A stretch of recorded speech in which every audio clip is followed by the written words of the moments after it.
কেদো না জান্নাতে রানী ধুধু মরুই কারবালায়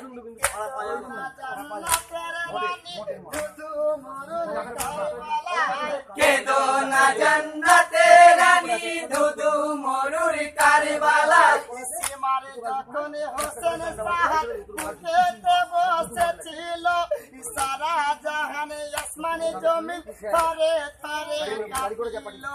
জান্নাতেরই মালিক যিনি জান্নাতে কাঁদেন বসে ইয়ো সীমার ছাড়ো তুমি আমার প্রাণের হোসেনকে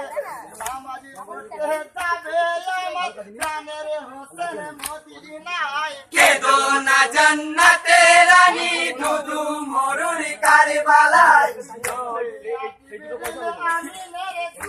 ছাতি ফেটে যায় কেদো না জান্নাতে রানী ধুধু মরুই কারবালায় খেলার সাথী জিবরিল আমিন কাঁদিছেন গয়া ঝরে ইয়ো গো আল্লাহ রহম করো সত্য হোসেনের পরে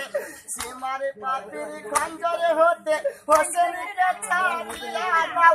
সহ্য হয় না এত কষ্ট বুক থেকে সীমার নামাও খেলার সাথী ছিলাম মোরা দুজনে ছোট্ট বেলায় কেদো না জান্নাতে রানী ধুধু মরুই কারবালায় আকাশি বাতাসি কাঁদে শুধু হোসেন সাহার বেদনায় কেদো না জান্নাতে রানী ধুধু মরুই কারবালায় কাউসারের মালিক যিনি তিনি যেন বিনানা কায়ামতের দিনে যেদিন আসিবেন গো শোনো না খাওয়াইবেন পানি দানা নিজের হাতে সকলকে